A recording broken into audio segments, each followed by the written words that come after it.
that was the lowest of lows last year when we lost, and then Kelce retired. And everything got better. Yeah, well it was crazy. I know, Kelce.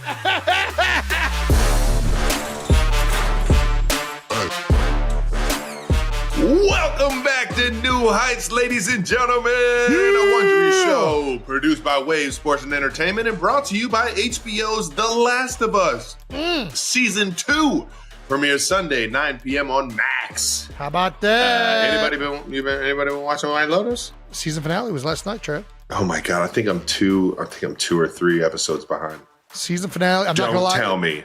Okay, I will say. Don't do it. I think it's my favorite. That's tough. All the seasons of White Lotus have been great. This might be my favorite season. The last episode was electric. Electric. Love the sound of that, because every other episode's kind of been just like, waiting. I'm waiting.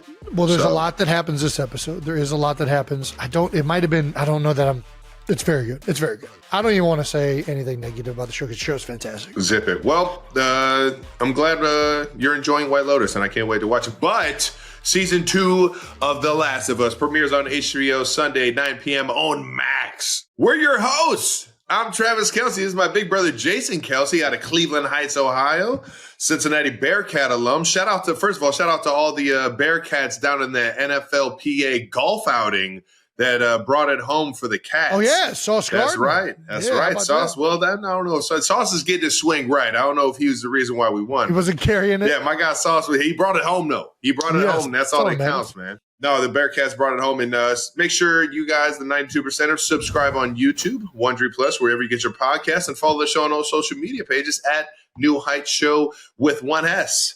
Jason, let the people know what we have coming up. We got a great episode coming up for you guys. We got an incredible episode with Brandon Graham joining us today.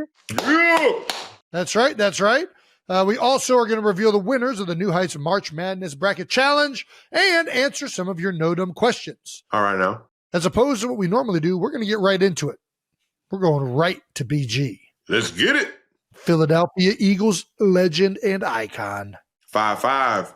Best smile I've ever been around. I mean, it's insane. You're going to see. You'll see. Our guest today is a first-round draft pick from Detroit, Michigan. He's a Walter Payton NFL Man of the Year nominee. Yes, sir. Prolific trash talker. Pro Bowler, the record holder for most games played in Philadelphia Eagles history. Damn. That's right. He is two-time Super Bowl champion and my former teammate, 92%er. Please welcome Brandon Graham. Yeah, BG. Yeah, baby. Appreciate you coming on, dog. I appreciate y'all having me, for real. This is an honor, man. I appreciate it. Honor is all ours, BG. How you doing? How you living? You know what? I'm living good. In the facility every day, working out. Oh, I know. Getting nice, man. getting that rehab and figuring out next steps, for real. Nice, man. So you retore it in the game, in the Super Bowl.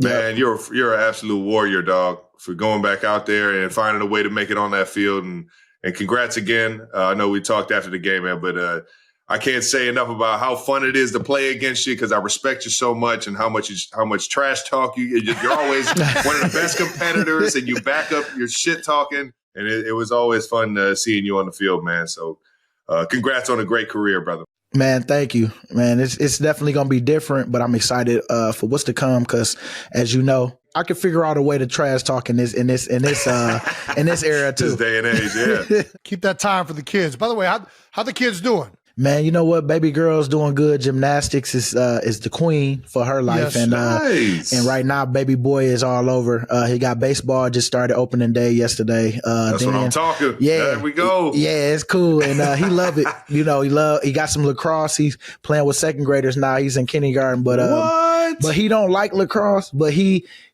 is really good at it. So, but he just don't I love that I know what he do and don't like, but you never know, it changes.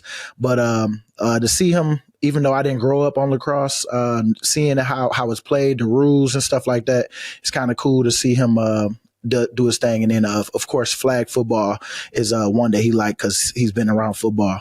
Nice, man. Before we get to the rest of this interview with BG, as we start every show off, everybody who watches knows, all United Superstars out there, we got to get to a little bit of that new news. BG, give us a little new news, BG. New news. There we go. He's a pro. He's a pro. You can put him anywhere, man. That's great stuff. You had a really emotional day a couple weeks ago, right? Where you officially announced your retirement. I know you said it before the season. You led up to the season knowing it was going to be your last year. And I've talked about this. I mean, I feel like even midway through the year, we would talk. I'm like, man, you're still balling. How did the family react to that? How was that day? Yeah. So my wife, she used to get on me like, hey, make sure you write down little bullet points for that day when it do come, if it's this year or next year, whatever year. But just make sure you just writing down things, something that so you can remember on who's been a real big impact in your life and all this stuff. So I had notes that I was just writing. Yeah. Yeah. It helped. And man, it hit me though. Like how I hit you probably, man. It just, when I seen everybody looking back at me and I knew this was the moment where it was over, it's like, woo, been doing this a long time. And giving I'm me so chills thankful, just man. thinking about it. Oh man, it's you put all this work in for these amount of years, and man, it's like even from little league all the way up to now, it's like, man, this all I know. This every off season, it's like, man, I'm about to get ready. I gotta get my body right, get it right. And now it's more of I'm trying to get it right to look good instead of that's my new motivation. I want to look good. I want to be on the beach where I can take my shirt off, hairy and all, but looking ripped up. They don't want to see these. They don't want to see all that. That's awesome, man. Well, you killed the speech. And not only that, you killed the lead up to the speech. You had the social media. You got everybody kind of mouth watering with the Rocky Balboa statue over by the History Museum steps, or Art History Museum steps. Oh, yeah. Oh, yeah. You already know. You already know. That was so cool. That was just, I wanted to do something so Philly, man. That was it. That was a Philly thing where I was like, man, where can I hang my cleats up somewhere in Philly? And I was like, ooh, the statue, Rocky Steps. You know it. For sure. And man, they did it. They did it for me. The Eagles brought the team down. We met out early that morning, 8:00, and be like, hey, we got an announcement at 12. And it just worked out so good, man. And that's how I know it was the right choice. Cause of course I called Howie like, hey, I could still cancel this thing, man. What's up? Yeah. For real. Hey, well, that is something I definitely wanted to ask you because I know you said before the season it was going to be your last year, but you were playing so well. Yes. Right. And like you could still play the game. Did you second guess this at all? Like how, I know before the season you said it's going to be your last, but what was it like leading up to this decision? Were there moments where you're like, man, I think I might want to give it another run? Or were you like, nah, I'm done? I'm going to be totally honest with you. I wanted to give it another run because I got hurt. And I was like, man, I got a whole bunch left that I can still do. And I was really this year would have been the real last year for sure if he would have kind of granted that. But he was like, man, it's such a storybook ending. And man, that's what I said in my prayer. When I walked in, I prayed before I had went in the day before. I was like, okay, Lord, I'm you just lead me on this.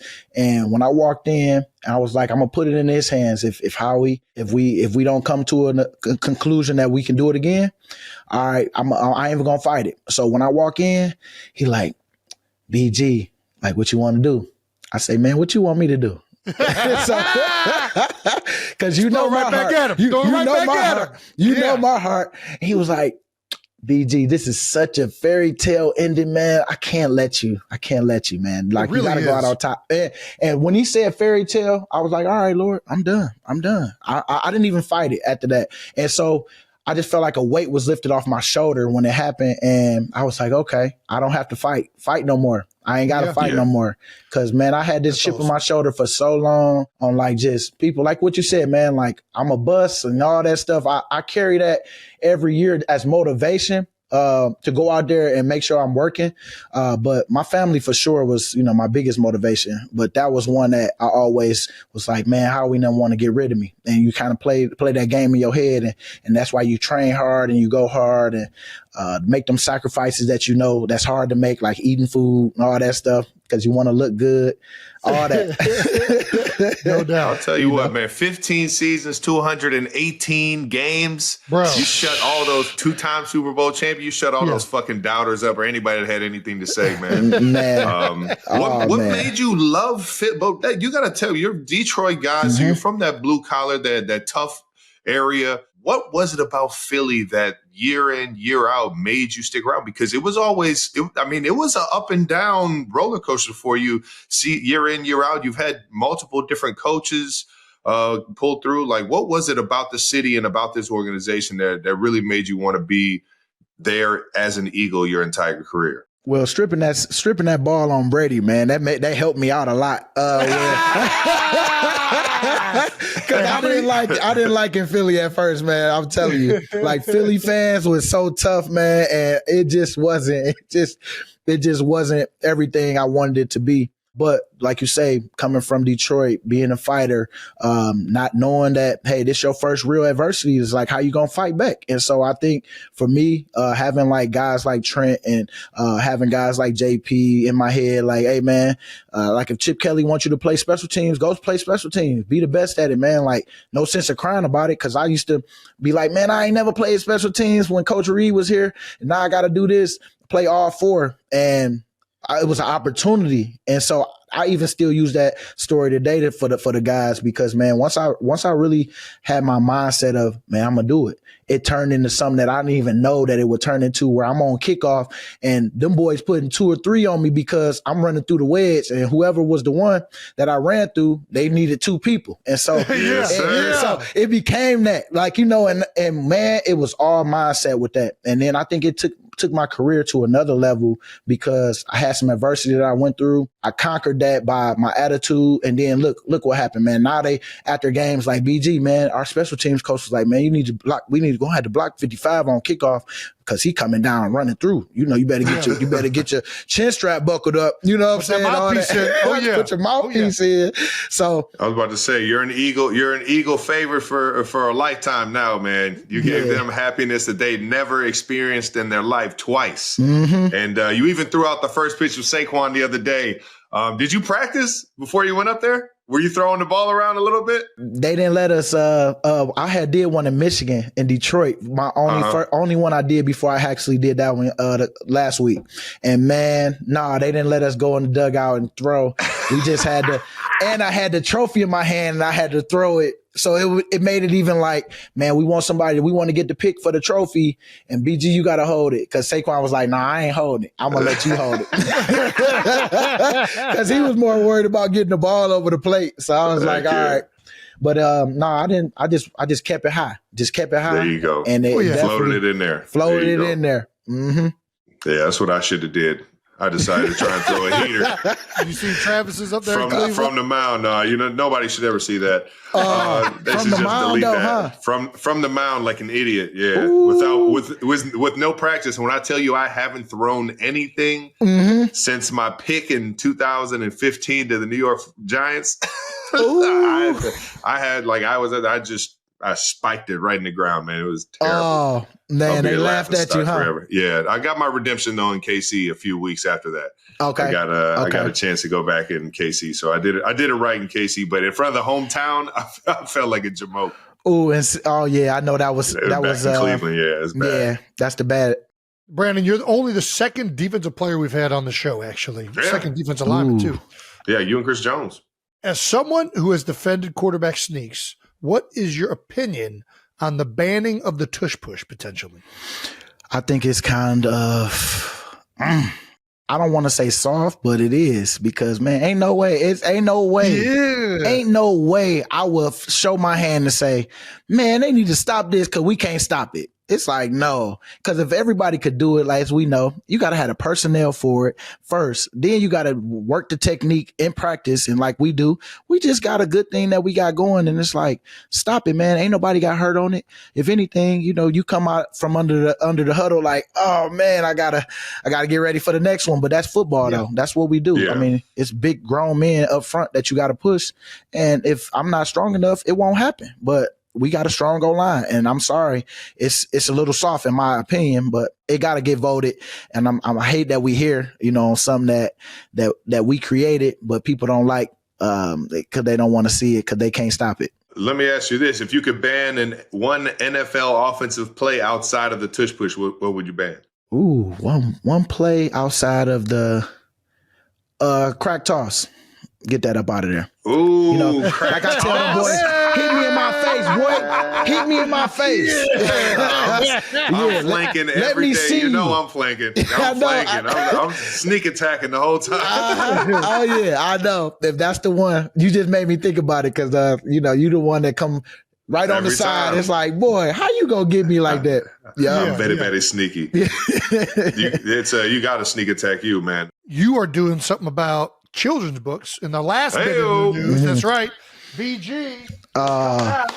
This is awesome, man. The children's book, baby. Look at this. BG's ABCs. Man, this is awesome, man. Man, I can appreciate you. Check him out. Check him out. How did you get into this, BG? You know what, man? Me being a family man, I felt like that was right up my alley, and just got to talking about it with some people, and just wanted to make sure that for me, that I went out there and just I wanted to add value to the world, as you know, and the kids is where we at. And I felt like for me, man, I just wanted to do something different, something that came up, and my wife was like, man, she was all for it. Like, yeah, this would be sweet. Something that you could do. Yes. I read to the kids every night anyway. And so I thought this would be just something that just would add more value to the season that we had, on top of the person I am, that my kids see me, every day. And I felt like this was a good opportunity for me to add some more value to my kids, and something that they can look back on and be like, man, you did that. And so that was cool. It's awesome. But for the most part, man, I think this was near and dear to my heart with the kids. And I wanted my kids to see something other than just football, of them dad doing something cool. Well, it definitely fits in line with Brandon Graham. I could see a Brandon Graham book coming a million miles away. You're a great dad. You're a great father. So I can't wait. Cannot wait. Check it out, everybody. BG's ABCs. It's going to be out May 9th, y'all. May 9th. Pre-order now on Amazon. Just type in Brandon Graham book, and it'll be popped up right there. So appreciate y'all. Hopefully it helps me with my reading, man. I'm a scrub. I can barely read this damn rundown. And you know what? It's going to get better as you get kids, man. You're going to want to just give them everything that you got. And I know for you, man, it's going to be cool. But make sure, you're ready when you're ready, because it's going to slow you down a little bit. There you go. In a good way. In a great way. No, yeah, of course. All right, that does it for a little new news, man. Let's talk the 2024 Eagles, man. You guys didn't end on a high note in 2023.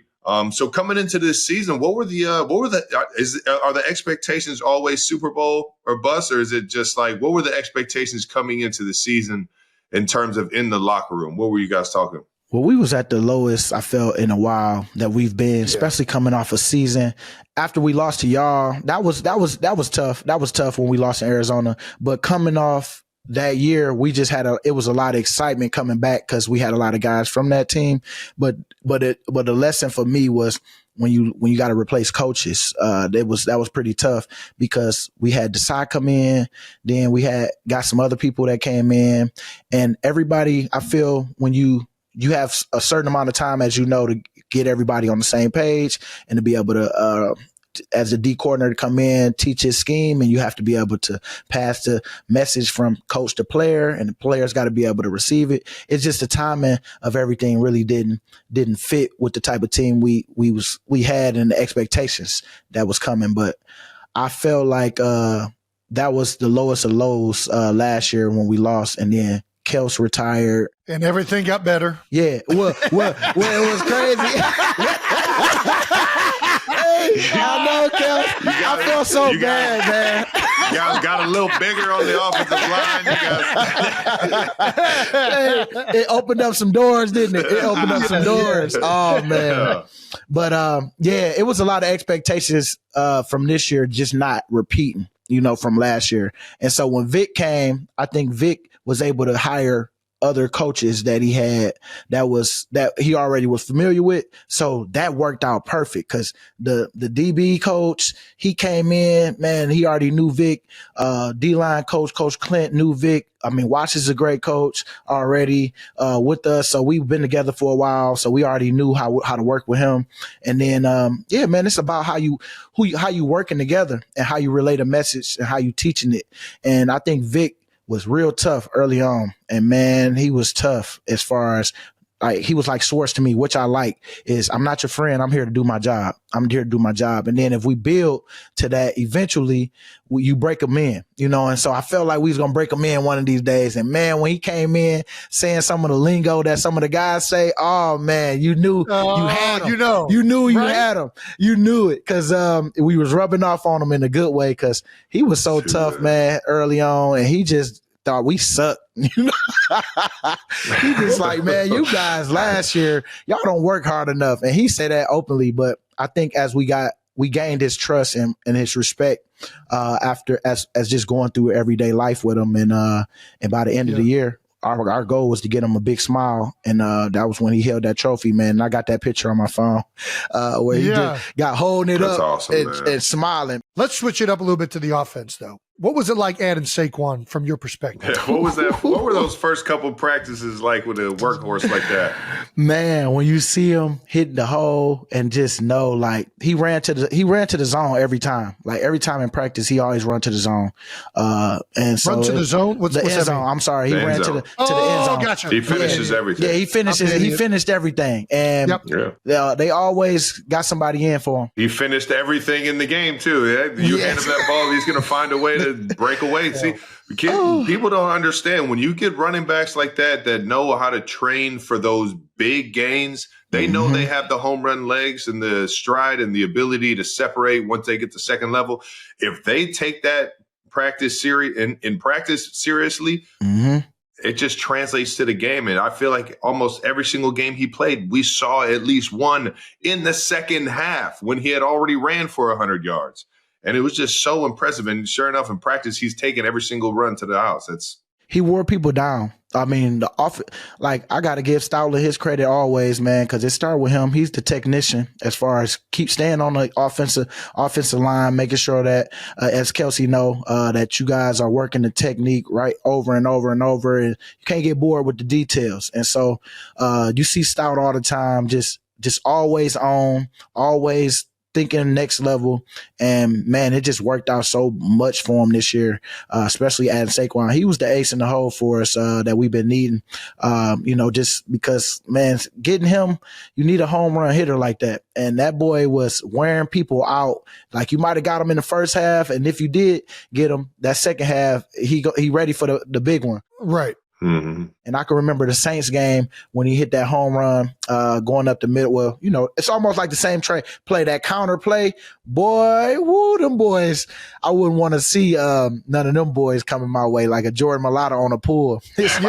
Landon Dickerson, Jordan Mailata. Yes. Oh, my goodness. Oh, that left side. And Lane already a brick wall. Man, Yes. Lane hold down that right side. And when we really, I think Steen going to be a really good one this year. We have Makai, but I think Steen is a good one, and we probably draft one too. But, man, we got a really good line. Cam held up all the way through, and I don't see why we couldn't do it again other than just staying healthy. We did have Saquon on the show right when he had been picked up. Yeah. And he did mention he was glad he didn't have to hear your smack talk anymore. Did you have to apologize for any previous shit talking or what? Nah, ain't no apologies, man. That's how I felt at the time. 2-6. Hey, that's why I don't never go too personal because, man, I don't want nobody looking for me afterwards. But at that same time, man, I'm just trying to get in your head, trying to have a little fun while backing it up. You know it. But Kels, just know, man, you was big about, you was a part of that too, man. As much as you retired, but everybody always was looking for you when you came in, and I think we added a lot of value on just being in that building, man. Because that culture is what we did every day. All these boys do is work, and they work, and they put the work in, and I think we built to that, man. Now it's just more about for us just showing that love, having that access to come in. And I don't want the hours of the coaches, but I want to be able to add value to the organization to keep it going. Well, it's like you're reading the rundown right now, BG, man. What was the first season like without? There you go. What was the first season without the guys that you came in with? You were the last of the Mohicans, so to speak, with Jason and Fletch retiring in 2023. Mm-hmm. And you already know you guys share the same type of character and desire to help these young guys out. What was it like being the last guy from the start that was there to show the guys coming in and to set the culture because you need those guys year in, year out, no matter if they're coming from a different team. You got to have those culture setters in training camp and early on in the seasons to be able to, get everybody down in the right way. What was it like without Jason and Fletch last year? It was different. I would see Kelce, so it made it a lot better. But Fletch really didn't come around as much. And I don't know if he was just not wanting to be around because he be hunting. I know he loving what he doing. But he was trying to figure out what was going on in August. He's doing his own thing. He's doing his own thing. Kelce was he was just doing his own thing. And so it was different because that's somebody who had his locker right next to me the whole time, all the way until, he was done. So seeing someone else, and Mojo Moro Ojamo is a guy that I really respect, man. I think he's going to be a guy this year that's going to have a big year too. Again, because, it's a lot of guys on that bench already that I feel is going to add value to the team this year, especially with Milt going. Then we got to replace Sweaty. But yeah, Fletch was a guy that, man, I was like, dang. We were really lucky because I think the Eagles have been so well run for a long time. Mm-hmm. For Jeffrey Lurie on down, obviously Andy before he left to go to Kansas City. There was such a culture established when we got there, whether it was Trent Cole, JP, Brent Selleck, Jason Avant. The Eagles have always done a great job of keeping guys around specifically for that, I think. And everybody does it in their own way. Some guys are going to be more vocal, like, hey, this is stupid. I don't know why we're doing this. This is the dumbest thing in the world. And you need the other guys to be like, hey, let's just do it for a little bit. We're just going to do it today. Yeah. And then we'll see how it goes. You know what I mean? We're just going to go out there, do our jobs. But I'm dead serious. If you never get that side of somebody, voicing that, then nothing really gets changed. It needs to get changed. Mm-hmm. So the more I used to, early in my career, similar to you, I didn't really understand it. I was like, man, can we just go out here and do our thing? And then the older you get, the more you realize, oh no, it's good to voice that stuff a lot of the times because not only are they feeling it, other people in the team are feeling it, but they can't voice it because they're not the big guys, the big names. You know what I mean? Yep. Yeah. I got a quick story. Yeah. My first 7 years in the league, we always sat in the back of the plane. And it was what it was. You know what I mean? The coaches stay up late. They got to get ready for the next game plan. The plane didn't have it wasn't enormous plane where there were multiple rows of first class. For whatever reason, my guy Carlos Dunlop comes in from Cincinnati and he makes his way to Kansas City. At this point in his career, I think he's like a 10 plus, 13 plus year vet. Oh, yeah. Proven, does things the right way, talks to people the right way, comes in and says, what are we sitting in the back of the plane for? Man, we got to say something about this. I'm too old to be sitting in the back of the plane. We got to go ahead. We got to make, I'm like, man, listen. Carlos, we can choose our battles here. All right. That's not the battle. Man, the next week he made it. He talked to somebody in the organization, and the next week we were all sitting up in first class. Leaned back, this is pretty nice. That's nice. Tell you what, the Eagles ain't gonna be happy about hearing this because the Eagles still don't. Everybody's still in the back right there. Everybody. And who used to complain about it? Myself, Big Fletch. Big Fletch. No. But Fletch was the main one. Fletch was the main one. I gotta give Fletch his credit. And he's right. It is stupid. Man. Why the heck are the players in the back of the plane? Especially when you got 300-pound, 6'7", 6'9", all these big offensive, defensive linemen. Man, let them get some. Let them get at least Let them at least get a seat they can fit in, man. How the trainers up here? What? Like, you know, oh, I'm telling you, man, I used to not walk up. I used to always get out the back because I never wanted to go to the front because it'd be like, man, all these coaches eating all this M&Ms and stuff like they did something. You know, man, but for real, Chip Kelly, one thing I can say, the one thing Chip Kelly had right, that boy got us in the front, boy. He was like, we are coaches. They the players. Yes. And it was like, everything else was like, all right, coach. You gotta pick and choose your battles. I did want to say before we moved on, that is one thing that I really like, and I'm sure you're going to enjoy too, BG, is, you know, we had the guys that we inherited it from with Trent and JP and Avant and Sally, all those guys. Yep. Now it's really fun for me watching a guy like Jordan Mailata take another step as a leader. You know, they already got Lane Johnson in that room, but you get to see these young guys, and you already mentioned Morrow, right? Like a guy that comes to work, and you're starting to see all these guys that are now going to be replacing the backbone of the leaders in the locker room, and that's something I love seeing every single day now. I love that, man. You right, because I am going because that's my biggest question. Like, man, who gonna step up in a big way this year? I mean, I know Nolan. I already be talking with him. We always, you know, converse because I mean, we both rehabbing our tricep, and you know, seeing him, I know that.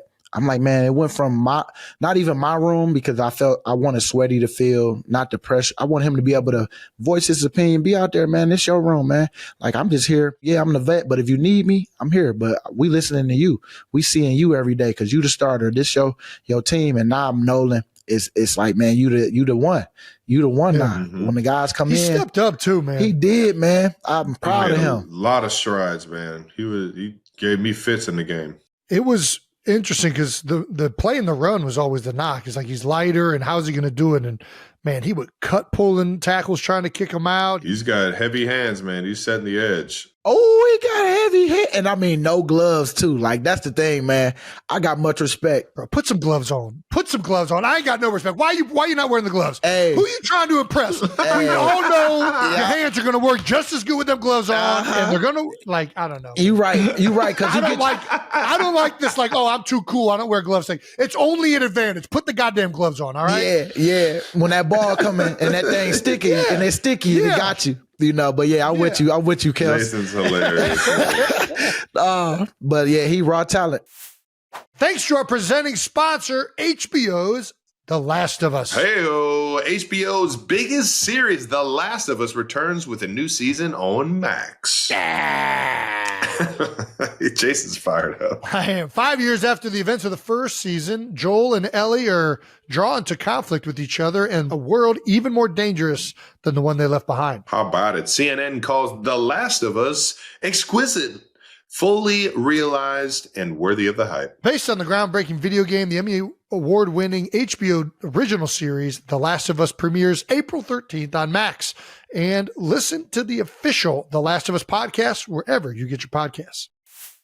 Now a moment brought to you by American Express. Ooh, American Express. My favorite part of traveling is food. I love spending money on food from all over the world that doesn't have onions or mayo in it. I like all of that plus the onions and mayo. All right, now, how about that? No matter what kind of traveler you are, American Express Platinum Card offers a range of benefits designed to enhance your journey. Enjoy access to Centurion lounges at airports worldwide, and when you book fine hotels and resorts through Amex Travel, you can receive complimentary breakfast for 2 and guaranteed 4 p.m. checkout. Plus, with global dining access by Resy, you'll have the ability to secure reservations at some of the finest dining establishments around the globe when you add your Platinum Card to your Resy profile. That's the powerful backing of American Express. For full terms and to learn more, visit americanexpress.com/withAmex. All right, 92%ers, we want to hear from you. That's right. We've got a survey. Just a couple minutes of your time, please. And to say thanks for taking the survey, you'll be entered for a chance to win a custom jersey from our New Orleans house party drop. How about that? That's right. A one-of-a-kind New Heights jersey could be yours. Yeah. Just go to wondery.fm/NH survey and fill out the survey for your chance to win. How about it? All right, let's throw it back to the 2010 NFL draft. Did you always know it was going to be the Eagles? No, I only met with them 15 minutes, man. That was at the combine and at that hotel where they had all the meetings at one point. But I think it's different. They said now. But yeah, I was just 15 minutes. Sean McDermott, and then it was Coach Reed. I remember them going over my Iowa game because that was a big game of the year. We was going through different plays and that I made. I think I probably had like 2 sacks that game, and it was like a big one. We lost, but it came down to the end, and you just had a big game, and so it was cool. Talk with them, and then that was it. How was that 15-minute meeting with Coach Reed? It was intimidating, man, because as you know that big like that big mustache. That mustache, not smiling at all. Like, man, I didn't really, even when I got in the league, it was like, man, he didn't talk to us like for real unless you was just a guy that just went out and made plays. And as I continued, like by my 3rd year, he started to say little things like, great job. Like, you could see his excitement when people made plays, like how I would see it with like Shady. Like the offensive side always would get that out of him, especially on offense. But on defense, you had to really work to get that from him. But yeah, Coach Reed, he was tough, man. And I see him now with y'all, and I love that he got a ring finally, man, a couple now, but more than a couple. But you know what I mean? Like when he was here, he would always get before he had that ring. Yeah, before he got stopped at the door, went through some garbage, man, at the end of his stuff. But the reward was so much greater. Losing his son and all that, man, being there for that, and being there for him during that time, all that stuff, man. That's why I was so happy for him. We lost, but that's why I had to walk up on him and grab him at the end, because I had to pay the respect for one. I didn't want to run in that moment, because as much as I wanted to go to that locker room, boy, and not just dap people up, I had to eat it and be like, you know what, be a professional, man. Go out and give, because when your time comes, you're gonna want the same thing. And so went to talk to Coach, talk to you, talk to Frank Clark at the time, because he went to Michigan, and and I felt good, man. Even at that party, it made me feel a lot better talking it out with the team and what went wrong. And I hope you went to the party. If not, it's all good. But it just was refreshing after we talked about it, and it didn't feel so bad after we lost. But I was so happy for Coach Reed, though, man, because he, as you know, he's an A-list coach, man, and somebody that you're gonna miss when he's gone. A-list human being right there. Mm-hmm. What does Andy even ask a D lineman in an interview? Can you remember? I mean, I know it was 15, 16 years ago, but what did he ask much, or was it mostly McDermott and the D-line coaches and all that? It was mostly McDermott talking. Coach Reed just probably was just sitting back, just kind of watching. And then when I remember when I left, like he just was talking, like low, how he talked. He wasn't it wasn't no excitement. It was all serious at the time for me, man. Me coming in, I was like, "What up, coach? Hey, y'all, hey," that all that. But it wasn't as many smiles as much as it was smiles on draft day when they drafted me. They was just asking me about, my stuff that I think weed was more of the topic at one point in college, just talk about the smoking and all that stuff. But I didn't really have no off the field stuff in college. It was, I think I had one disorderly conduct for my speakers in my car, stuff like that. I think that's what that's nothing. Just being disruptive. Like it was one of them I had to answer to. If I'm a coach, I like that. Yeah. All right, he's disruptive. Yeah, I know. I want my defensive end to be disruptive. Yeah. So, we talked about that. And then we talked about that's it. I'm just being honest. If somebody comes to me and I got 2 defensive ends, they were in the exact same speeds, same times, and the only other information they give me is like one of them never really talks and is super quiet, and the other one is super disruptive. I'm taking the disruptive one. Give me the disruptive, disorderly conduct. Give me that one. Give me that one. He got some aggression, boy. He ready. Yeah, right. Yeah. Got a fire in his belly. I like it. Oh man, you were already in an Eagles uniform. But what was your first impression of when Jason Kelce got on the team? First impression? Can you remember your first time being like, who the fuck is this guy? It was the entire season. Well, you know what? That hair, It's that hair. The hair at the time. He had the long hair. Had the long hair. He wasn't as he had it flowing out the helmet. He had the cape on. He had the cape on. And then we had who we have? We had Mud, huh? Mud at that time. Howard Mudd. Yeah, Howard Mudd. Legend. Danny Watkins. Danny Watkins. The fire truck. Man. The firemen with the Danny fire truck. definitely was not at I mean, he was there more than he was playing football for real. I got much respect for Danny though. He used seriously. He used it, man. He used it.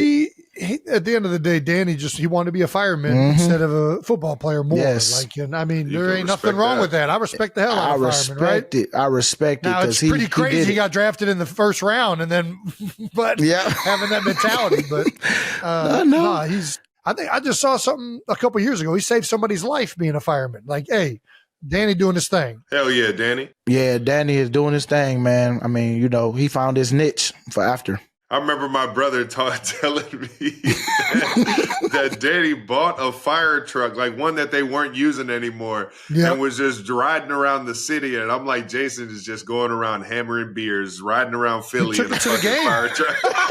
He took it to the game. I'm like, man, people probably got out the way, huh? I'm in college still. I'm like, what the fuck kind of life is this guy living out there in Philadelphia, man? We took it to the game. It might have been the game I tore my ACL. I don't even remember, but we took it to the game. One of them, I'm in there with the axe with a big old mustache or something like that. I can't remember. The photo's out there somewhere. You got a favorite Jason Kelce story from your time there? We all know about the trash cans and the helmets being thrown during practices and stuff. Come on, you got any good stuff outside of those? You know what? If I had to think about, you know what? Some of his speeches, man, was great, especially like during COVID years when we was inside the bubble, man. Like, I just felt like your speeches always hit home because of, just the realness of them, man. And, I just always respect just how, like, you guys on here, y'all be vulnerable and crying and all that stuff. Like me, I grew up, my mom used to be on me about crying. And so, man, I used to be so tough. Even it felt so good crying when I had did my speech because, man, it's just been a while. You know what I'm saying? You always try to be too tough. And it's like, man, I love that you guys, wear that emotion on your sleeve, man. Cause I mean, we need more of that as men, getting that stuff out. And so I've gotten a lot better with that. And I always admire that you can, do that. And so, man, I felt for me, just even with the speeches, we always listen because we knew that you just not a bullshitter, man. Like, you might laugh and have fun and all this stuff here and there, but it's more of like, when you do get opening up and doing some stuff, man, it's always cool because you can tell that it means something to you. So that's what, just telling you my inspiration, your inspiration on how you inspired, just me on just like, man, how you can know your emotions, like, what I'm saying, and be okay with that. Mm-hmm. That's real, man. Well, every single time I was trying not to. I was trying not to cry, but I couldn't help it. But that's the thing about it. Just comes out of you. It's in the blood. But I can respect it. I got to say, my biggest BG memory, I mean, there's a lot of them, but the one I really think about is the trash talking before the Giants game. I still think about that. All year, Big Dexter Lawrence had been beating the crap out of centers, and I'm getting ready to go. I got to be on my game right now. There's a big game for us, first playoff game of 2022. Yep. This dude has been killing people. I had already played him a couple times, so I'd already used a lot of my tricks. So I'm like, man, I don't know if I'm going to be able to trick him this time. I don't know if I'll be able to trick him this time. I got to trick him into being tricked. Yeah. I got to outplay the trick. I got to go. He's going to think I'm doing this. I'm going to go over here and do that. And BG is just talking so much shit to this dude. And I see Dexter up there, and he's like, yeah, oh, yeah. He's getting madder and madder. I'm like, God damn it, BG's making my job so much harder. No, he's just making the job easier because now he's going to be aggressive. And that's how you really trick somebody. Oh, yeah. You get him real aggressive, and then you can start pulling the chair and get them off their body. It was all good. It ended up being perfect. It was a great game for us. So everybody was playing good. BG, we gotta talk more about the trash talking, man. We've shouted out your trash talking so much on this show. Everyone in the league always put you up there in the top of the list in terms of being able to dish it and back it up. When did you start trash? Has it always been a part of your game? Has this just always been how you enjoy playing the game? Or did you like at some point say something to somebody and found out, oh, I could change the way they play and the way they react to what's going on. I think me being trash talked, especially in Detroit, because people used to come for me because being a linebacker, I play linebacker, and then when you start making a name for yourself, everybody want to come for you, and gun for you. And so people used to talk stuff to me. Yeah. Because I used to be a person that used to lead by example by how I do and not really talk about it. But then people started saying, man, I want to hear you, man. Like, you leader of our team, and and I used to be nervous on like talking. I mean, I've grown to this where I talk a lot now, but it's like at first it used to be just me doing my job, and then when I get going, I can feel my juice. Yeah, what you say? You know what I'm saying? Like all the stuff you talk to me. Yeah, what you say? I don't hear you talking now. That type of stuff. But as I got to the league, it became more animated, more fun. Always try not to cuss because I felt like that's when the refs stole the flag. I try to have something a little funny, but at the same time, I'm serious. Man, I just knew we would go out there it'd be like hot as hell training camp. We're all tired of being out there. Does this happen in practice or what? Oh, bro, it never stops. Yeah. We're going out there. We're going out there for like 2-minute drill or whatever, and BJ's like, "Yeah, fat boy, you know what's coming. Yeah. You know what's coming, fat boy." I'd be like, man, what kind of hard count was that? What is that? Right. Hey, like Kelce do his little. I'll be like, man, you ain't fooling nobody with that. Oh man, we had some fun, boy. I'm definitely one thing about it, man. I'm gonna miss that time, them practices, especially because practices got a lot easier, man. Because in the beginning, it used to be tough, man. Coach Reed, my goodness, training camp, long drive drill. Trying to get a little long drive drill in. Oh, you get me fired up.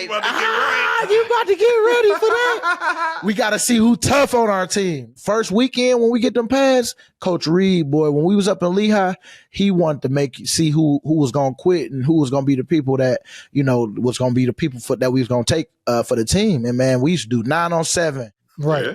Team run. Then you got, like you say, long drive drill in the end of practice. And it's like, boy, is you crazy? He hasn't changed it one bit. It's still that exact. We always start off with team, one quick blitz, and then we're straight into 9-on-7. 9-on-7, boy. I love it, man, because you really do see some stuff. Yeah, you might wear it down a little bit, but it ain't 2-a-days like how we was. Just imagine 2-a-days like where we doing that one practice that you talking about, but then we got to do it again, and it ain't no mercy. It wasn't like he'd be like, okay, they had a rough one in the beginning. Let's get it. It's just like, no, next man up. Everybody had a rough one in the beginning. You about to have another one right here. Let me ask you this. Is there an art form to trash talking? You do a little background. Little background? Yeah, you do like a little what? Background. Like knowing, like I follow the page, I follow your page, see what you got up, see what you into. Talk about some get you all I do, like, where I learned it from. I learned it from a little bit of, like, just other players on, just like, man, look at their Instagram. You could tell exactly what kind of stuff they into. Talk with them, like, what I'm saying, kind of. And so I started doing that later on in my career. Sure. When social media, just became more accessible, like how it is now, where you can really just look on somebody's page, you can kind of tell. Find anything you want. You can find anything. And so I started doing that more, but I didn't go like personal. Some stuff was just, like I told you, I didn't want nobody coming looking for me after the game. But like a guy like Donald Penn. Oh, yeah. Like, yeah, I used to talk my stuff to him, especially like during that time where like that, like spicy chicken sandwich stuff popped up. It made me think about him, because I remember he used to get in trouble, the Popeyes, like, and I was like, yeah, man, we about to whoop y'all, because I know you done had about a couple of them, you know what I'm saying, that type of stuff. Because I knew that he was a guy that they had in his contract where if he made sure he stayed under a weight, he can get an incentive on that. So when I found that out, oh man, I started messing around. That's hilarious. Stuff like that. You know what I'm saying? Nothing like a good heavy joke. Oh yeah, because I know every week was like, all right, BG, come on, man, where you at? Jump on the scale. Yes, I'm good today. Thank you. Yeah. You know what I'm saying? That's what I am gonna be happy about. But I promise you, I'm about to. Hey, I bet you everybody had money on the plus side of it. Like, nah, we gonna see BG gonna be slim goody when I get done. I'm not gonna lie. Just so you know, BG, Uh-huh. everybody thinks you're going to turn into an overweight mess. Oh yeah, because you would show up to show up to training camp every year, big. I know. To your credit, you would lose weight. But we know you like them cookies, BG. Oh yeah, we know you like them cookies. Oh, you got a cookie, got a little cookie monster in you. Oh man, I love just sweets. But let me tell you, I've been working out. As you can see, Kels, I was in there with you today. I'm gonna make sure. I'm just trying to keep that routine because you're right. I know Fletch can't wait. Fletch over there. Fletch the ring leader of it. Like, yeah. Exactly. Like, yeah, exactly. BG gonna be this. I bet you. I put my money down. It's money down already. But you better I'm about to pick it right up. Cause boy, I might bet Fletch after this conversation. I've had so much more self-control because my wife, she is killing it. And she don't play. Carla ain't playing. Yeah. That's too funny. She don't play. And she like, look, we about to be in weddings. We about to do all this stuff. And you out here, you better make sure that you right. I'm like, I got you, baby. Nice. And so there we go. Yeah. Accountability in the house. I need an accountability partner. And so she the one. She the one. She kind of reminds me of Vic Fangio a little bit. She got a little bit of that Vic Fangio stuff. No nonsense. I make sure I really want to make change if I tell her. If I tell her, because I don't want her on me, man, saying, hey, you said you was going to do this. Why you over there doing that? It's like, oh my goodness. Like I can't have a snack or, It's just one, baby. All righty. Let's get to a game we're going to play with you, BG. Did you sack him? Ooh, okay. Did you sack him? That's right. Brought to you by American Express. Yeah, you played in over 200 NFL games and recorded over 82 career sacks, including playoffs. Damn. Yep. So we're going to ask you today, did you sack him? We're going to give you the quarterback's name, and you tell us if you sacked him. Let me see if I'm real good at this. Let me see. See if you can remember. Yeah. All right. I'll start with an easy one. Tony Romo. Sacked him. I can see a picture of mine right now. Sacked him. Drew Brees. Oh, yes, I did. I sacked him. Yep. I think it was a strip sack too. Mm-hmm. Oh, okay. Okay. All right now. Not many times, but I did sack him though. All right. Eli Manning. Man, let me see. I'm gonna go with yes. You had. I had for so long. Played him a bunch. I did. Mm-hmm. Had to. Andrew Luck. Nope. Never got him. Never got him. Okay. All right. DB got him. DB got him when he played it was a year 2018. Last play, DB ended up getting him of the game, but no, I didn't get him. I didn't get him. Lamar Jackson. Yep, sacked him. I chased him down to the sideline. Sacked him. Chased him down. I chased him down, and then he ran out of bounds. So, it was behind the line sack. So it was like, yes. That counts? That counts. BG, that don't count. That don't count. That don't count. It's on the stat sheet, baby. Then it counts. Yep. Then it counts. Well, speaking of Lamar Jackson. What was it like chasing Lamar down? Man, that boy fast. And I mean, when I tell you, he is explosive and he stop at the drop of a dime. Like you got to really take your shot with him because if you playing around like him and he going to take off on you. So I just took my shot and he went out of bounds and they caught a sack. That was a sack at the end of the game. You were the closest one to him? Closest one to him. Boy. There you go. You're on a roll right now. You got all these right so far. Aaron Rodgers, that's a good one right there because I did not sack him at all. What? Nope. Are you sure? I don't know. I got to remember. Let me see. We got him as you did sack him. Oh, for real? Did he run out of bounds? How many? Because hold on. Yes. I did sack him. 2017. Yep, I did sack him. I sacked him. Okay. I think or 26. I know we played him, and I remember Nigel Bradham. The game that he caught the pick at the end of the game up there because we had a really good game. That was 2018. 2018. Yeah, 2018. Yeah. Yep, 2018. Right? Yep, Aaron. Because Aaron it wasn't often with Aaron either. Like, I couldn't get him. He gets the ball out quick, yeah. Man, that ball quick, so he was one that I wanted to get. What about another all-time great, Peyton Manning? Yes, I sacked him. Oh, No, sure? No, you right. Sure He threw it away. He threw it away. Did you get the sheriff? Nah, I didn't get him. I didn't get him. We got you as no, you didn't sack him. Nah, I didn't get him. Man. I didn't get him. The sheriff had to have had some fun trash talking you back, man. He was one that I would talk to, but he just would look at me like, be like, yeah, you know what I'm saying? Like, even like his brother was the same way. Eli, Eli just kind of like, do this and just kind of look and go back to the huddle. But you know who used to talk stuff back to me? Phillip Rivers. Phillip Rivers. Oh, I was about to say Rivers. I've heard he's right up there. He was one boy that just hit you on your butt. Yeah, how about that? I hit you with a like. I just remember him first down, hit me on my butt first down. Like, how about that one? That, and it was like, oh, okay, you hitting me, you touching me. Okay, bet. Too funny. Oh, that Packers game is 2019. My bad, 2019. Oh, 2019. Okay. Is there a quarterback you never sacked but wish you did? Let me go through this list real quick. Who didn't touch that I wanted to? I mean, of course, it would have been cool to get a picture with Vic, sacking him. But I got practice of pictures and stuff like that. But it's so different, when you in action. Yeah. So Vic would have been one if he would have still been in Atlanta playing down there. But I would, just to say I got a sack on Vic, and then I got one on Dak. I love getting sacks on the Cowboys quarterbacks, especially at their place. At their place, it ain't nothing like getting a win in Jerry's world, boy. Because Jerry has said one time that y'all drafted him high. Like, he ain't, he said something, and I had it in my locker.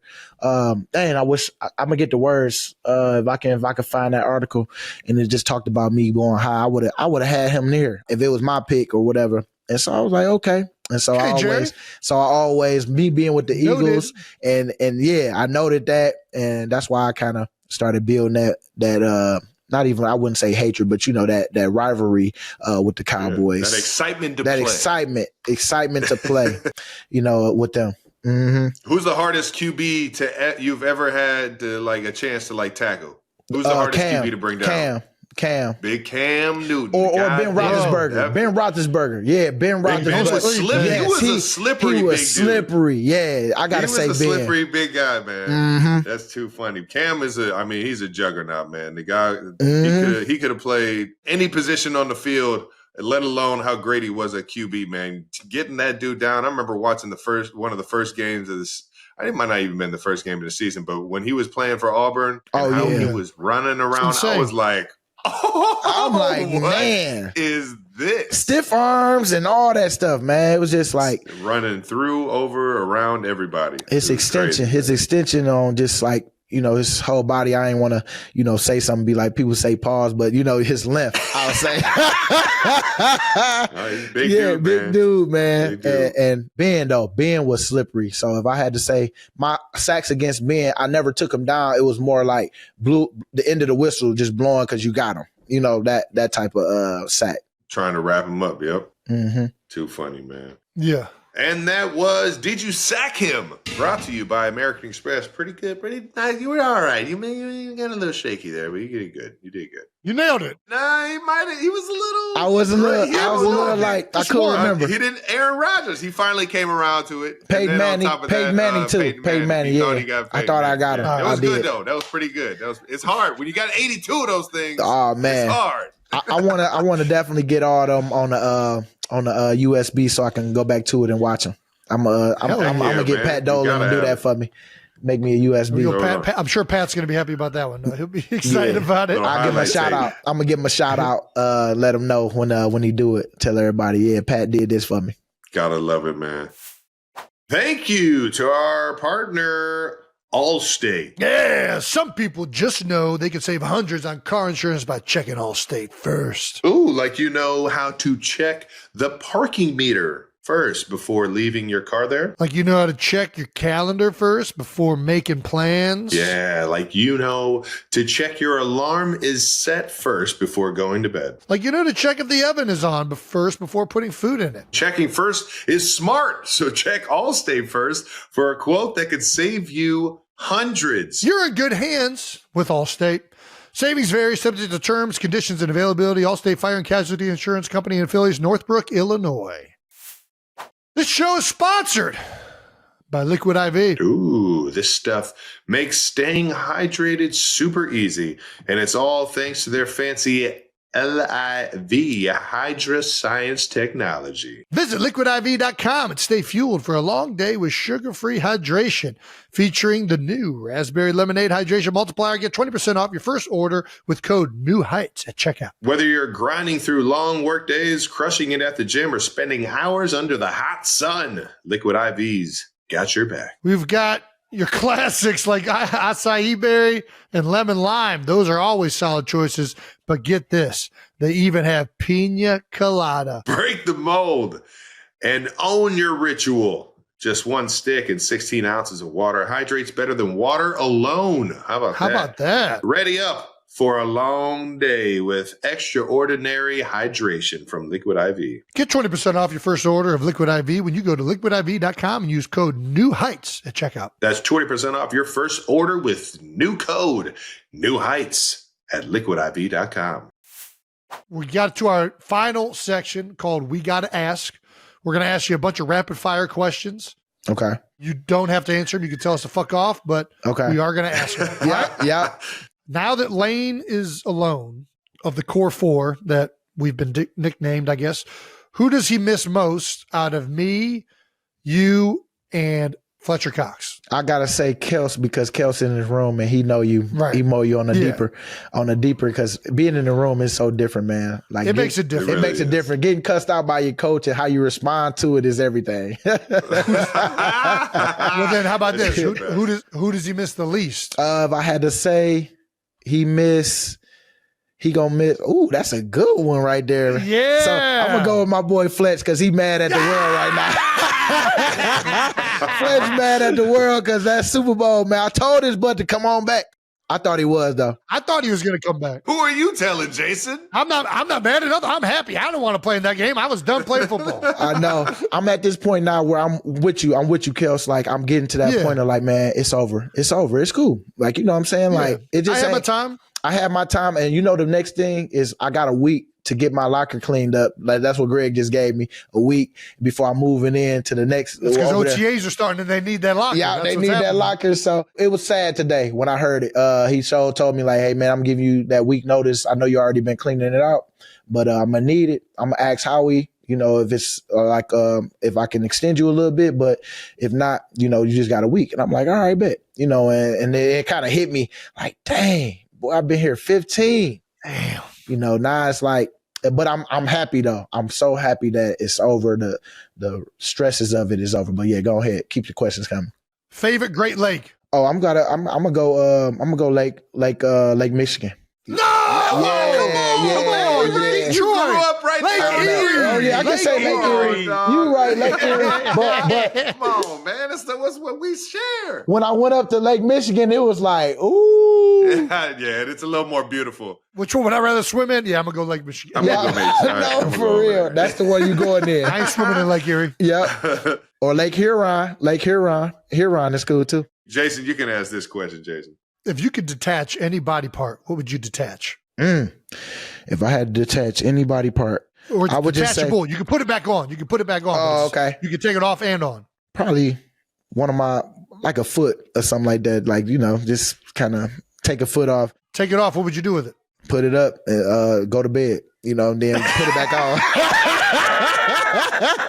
Hey, that'll be like, oh man, I'm taking my foot off, you know, to go rest, and then when it's time to get back, you know, put it. You know, you can separate it. Separate it. There you go. Separate it. You know, where I can't get out the bed, baby. I took my foot off already. I took my foot off, baby. My foot's up there on the fireplace. I can't be getting up and doing something. Let me go get my sleep, baby. I'll see you in the morning.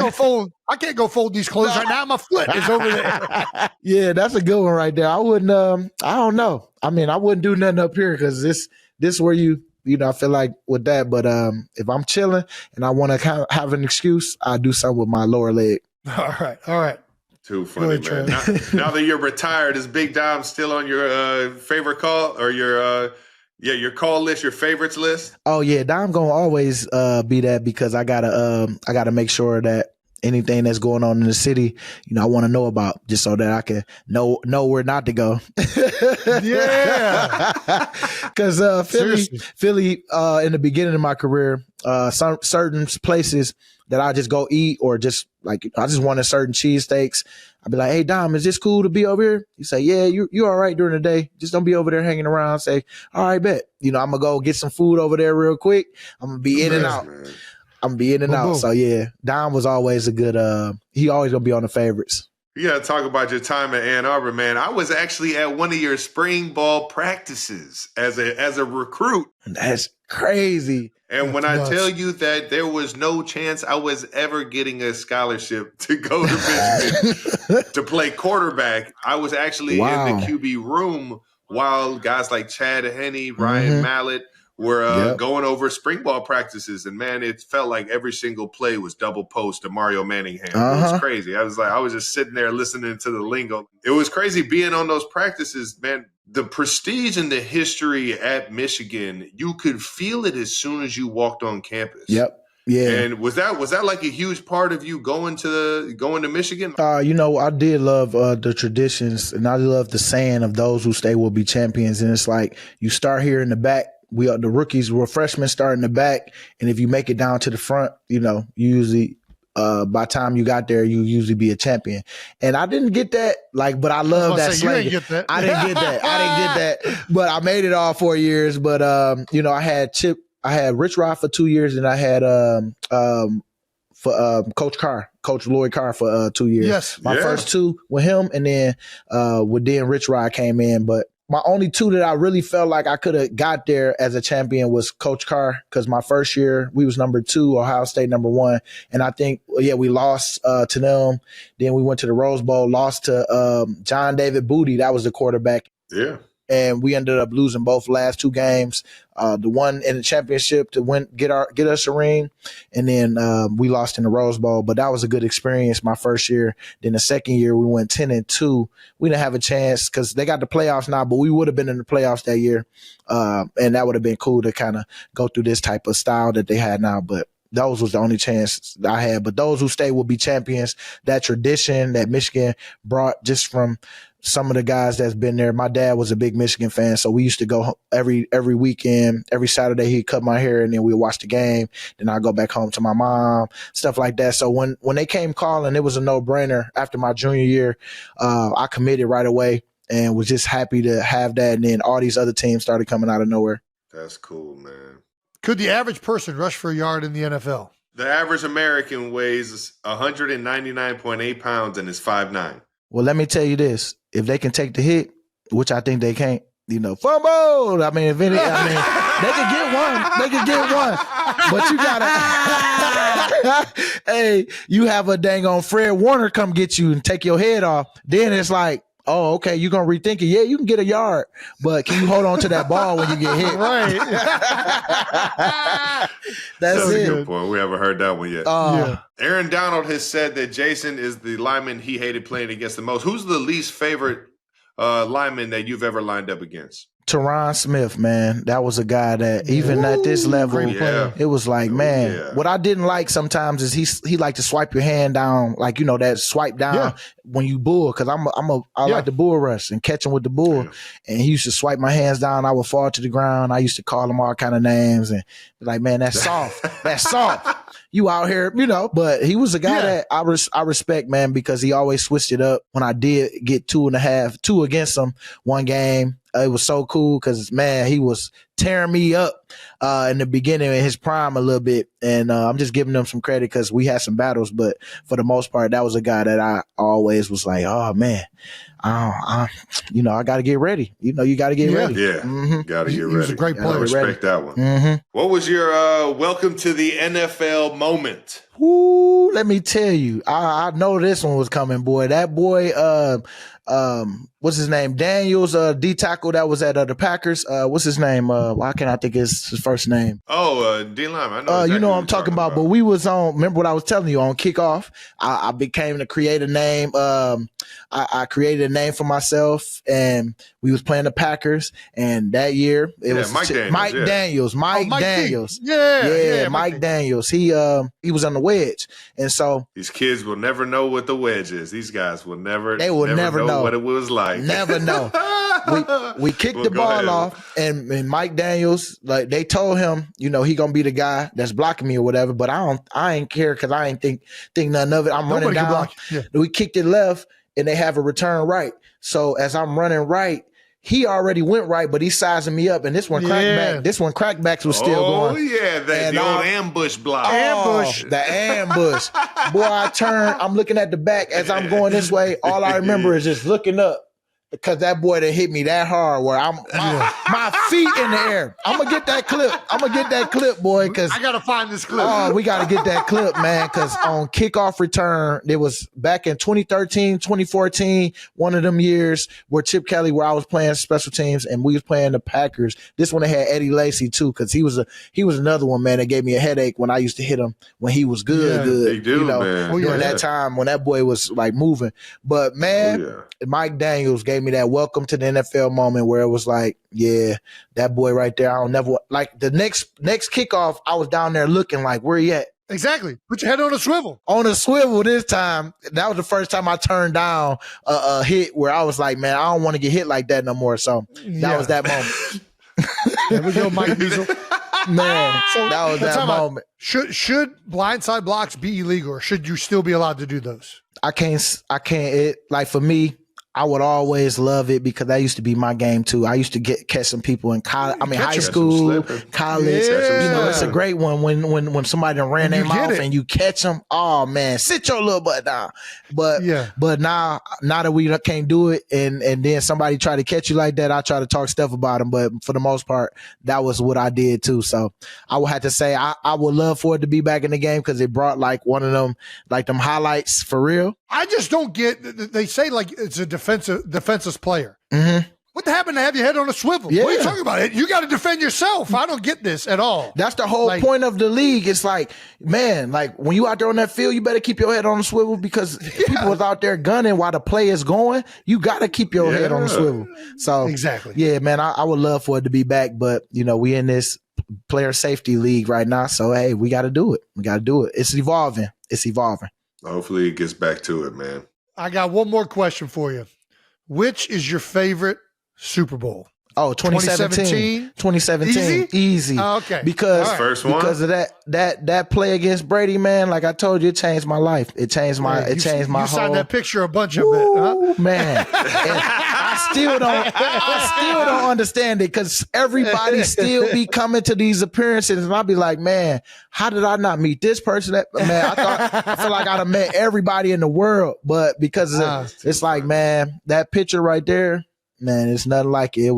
It changed my life. And then on top of that, got my first one. That was my first championship that I was ever in at any level where, you know, I got a ring afterwards. And so it was like, man, it was cool to, that me and Philly, we all was dying for a ring and a championship, and we got it that way. So 2017 will always be near and dear, but this one, man, was the one too, because man, that defense, I ain't never seen defensive style play that we did this week. I mean, that week of practice and it's translated to the game. So but I got to go 2017. Awesome. Well, that's awesome, man. BG, I got to say, I can't thank you enough for coming on. I mean, this has been awesome. Nah, this was great.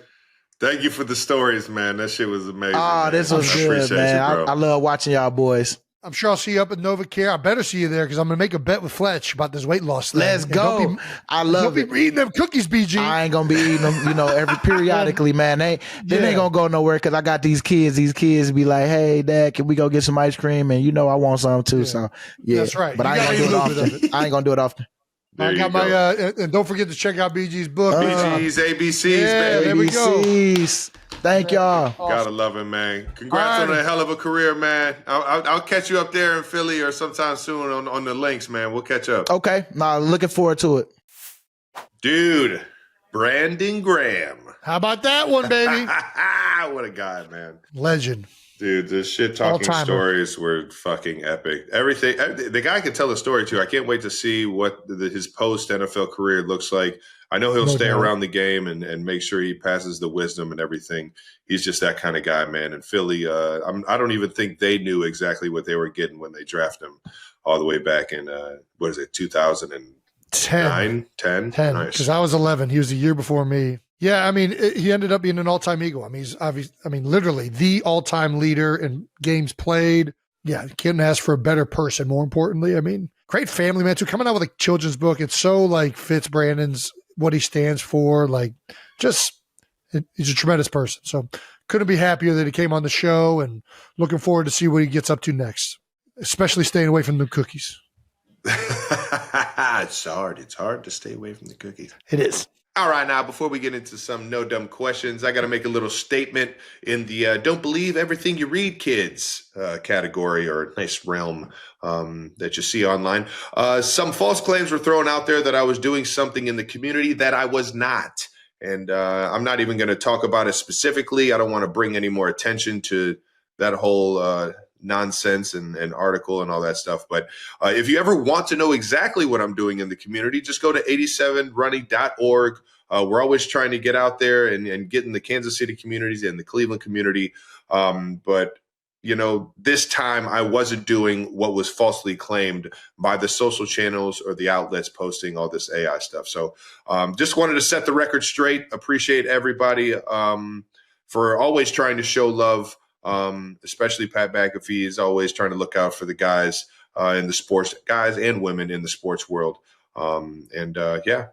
Thanks you guys. All right, now let's get to some no dumb questions brought to you by Perplexity. That's right. We spent so much time on this show looking up answers that we're now sponsored by a search engine. That's right. How about that? Perplexity's going to throw in the question. It'll hit you with the answer. Discover fast and reliable search with Perplexity today. Hit me with that no dumb question. All right.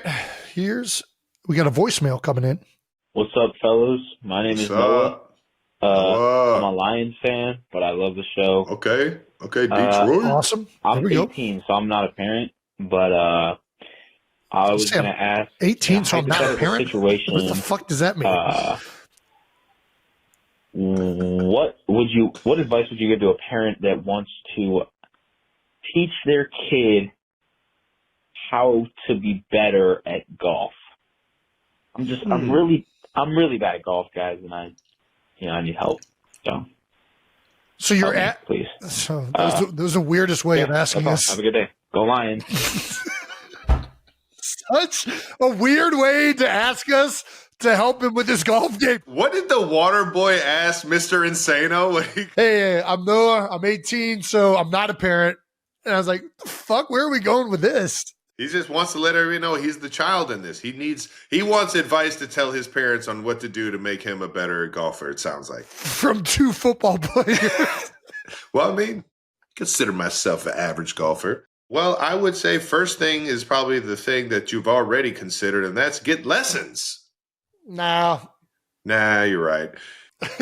The rule of 10,000, bud, just pick up a stick and go hit that fucking thing, man. That legitimately is. My number one thing is just play a bunch of golf. Dude, just go out there. Every lie is going to be different. You're going to need to, have a few extra balls in your pocket when you go and play golf the next time. Not so you can cheat, so you can take the same shot multiple times. That way you're getting used to taking all the different random ass above your feet, below your feet, behind, up a hill, down at like the slopes and all the divots and all the different types of grass. There's so many different fucking shots. You're going to be overwhelmed by it if you just jump into it. But it's going to be fun. I got a good friend right now that's actually picking up the sticks for the first time, man. And Demetrius, he was fucking hacking it. He was hacking it out. Get the fuck out of here. Oh, man. But it was funny to see him get into it. Every single shot, after every single hole, he's like, you just have so much more respect for like the pros. And I'm just like, bro, you are so far behind the wheel in terms of like the fucking what the pros or where they started and all this. Like, dude, not even thinking that. you were going to come out here and hit a shot like a pro. Like your swing, you're such a fucking enormous human being. Either way, I'm getting off track. Yeah. The biggest thing is you get out there, you just fucking hack. You just fucking, you figure out, things, watch some, get on the Instagram, just start scrolling the reels, type in golf at the top, start scrolling reels, hear how people talk about golf. If you really want to get good at it, just engulf yourself in the knowledge that engulf yourself. Yeah, there you go. That's great. All right. Engulf yourself, engulf everything. Yeah. I think this is all good advice. I think the biggest thing is practice, right? Like now, if you take anything you do. Yeah, anything you want to get better at, you just practice at. But not just practice. You put practice in with a purpose, right? Ooh, the P&P. Take this from me. Listen, I am the third to last place finisher at the American Century Classic last year. So take my advice. Take my advice. No, seriously, practice mostly with the clubs you're going to use the most. So what club are you going to use the most on a golf course? Driver. Putter. Nice. Putter too. Yeah. Putter more. If you don't 3-putt, you'll beat most people. If you can 2-putt every hole, you're going to beat most people you play with. Next club, driver, right?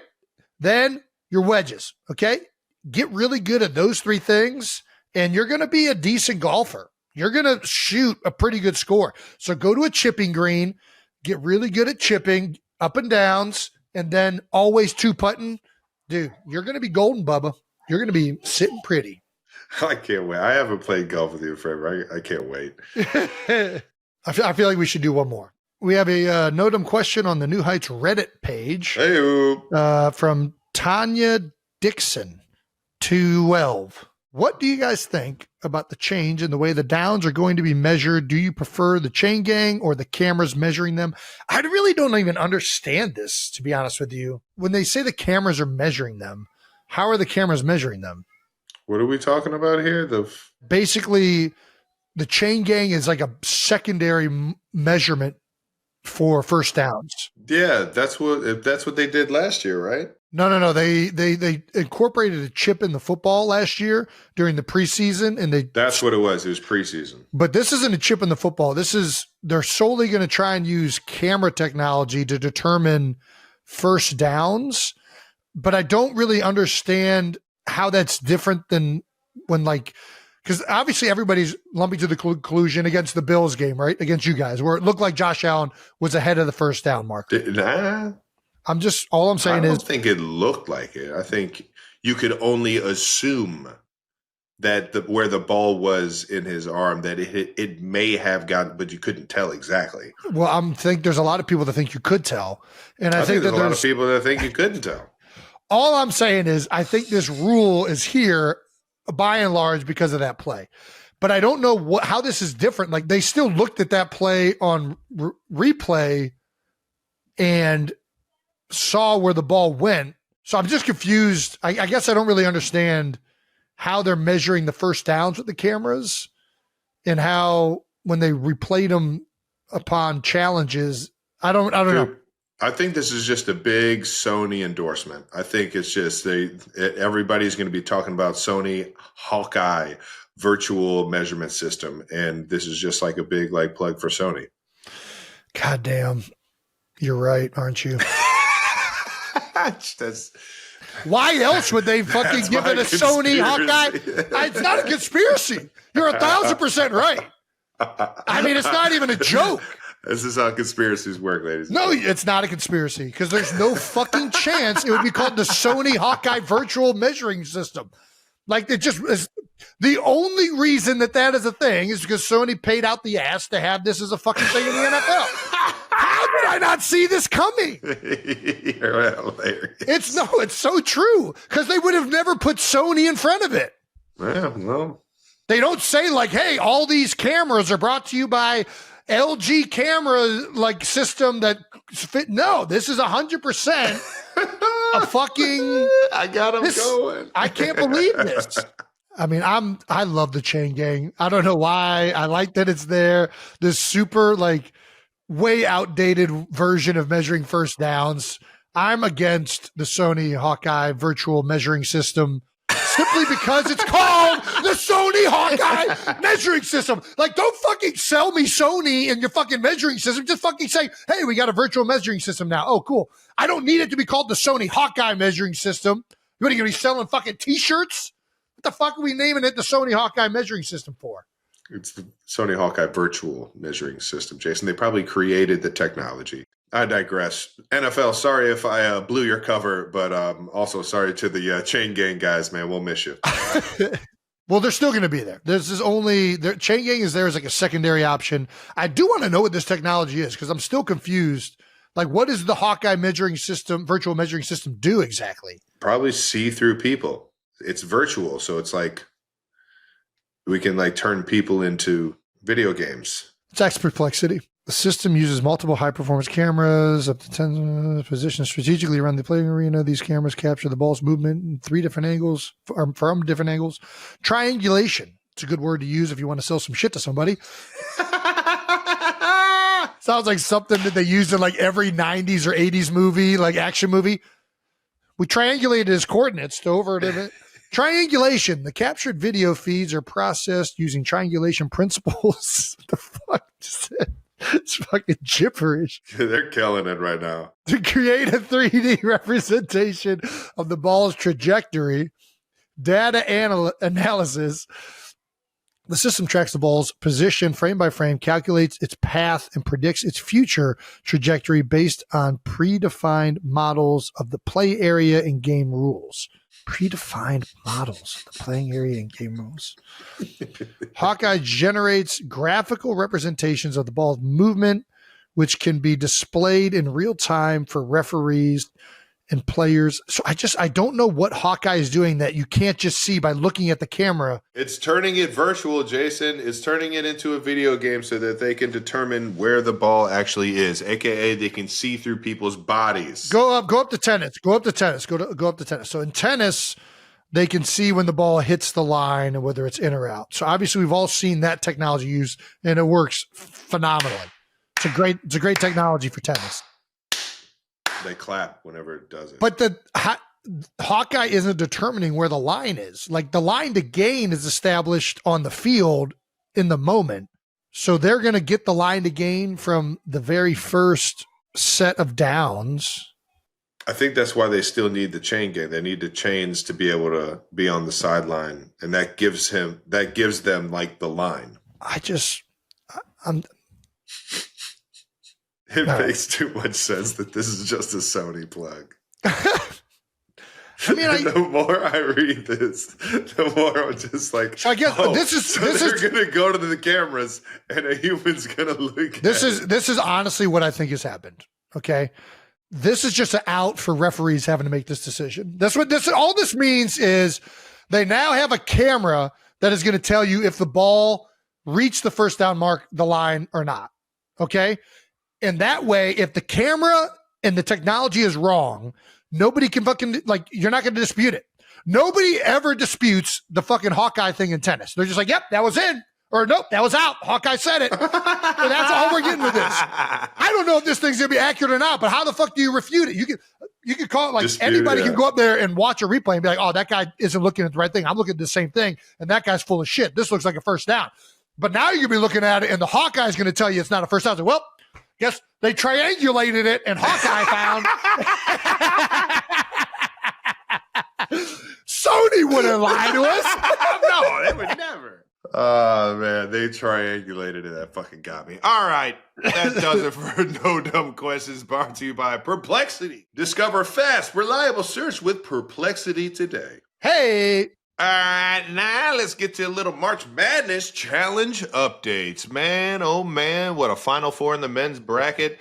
And what a very interesting women's bracket it ended up being. Now that it's over and UConn ran away with it. Yeah, it wasn't even close. Yeah, I know South Carolina had an unbelievable season. It's not fun losing the championship game like that. I can share a couple similar feelings with them on that. But the women's bracket, congrats to our winner, Matt Oliver, who won via tiebreaker by 5 points. That's right. Well done, Matt. Shout out to Matt. Yeah, men's bracket. We're still recording this before the final. So it's going to be one of two winners. If Florida wins, congrats to Robert Unger. And if Houston wins, congrats to Dakota Black. How about it, huh? Dakota Black sounds like a character in a movie. It does sound like it. That wraps up another episode of New Heights. Thank you, Brandon Graham, for joining us. Make sure you're subscribed on YouTube to the New Heights channel and follow New Heights on the Wondery app or wherever you get your podcasts. You can listen to new episodes of New Heights early and ad-free right now by joining Wondery Plus in the Wondery app on Apple Podcasts. Once again, New Heights, a Wondery show produced by Wave Sports and Entertainment and brought to you by HBO's The Last of Us. That's right. Follow the show on all social media at New Heights Show with 1S and follow along for all the fun clips that we have from this week's episode. Thank you to our production and crew for putting those clips together and making us look way better than what we are. And to the 92%ers, we love you guys. We'll see you guys next week.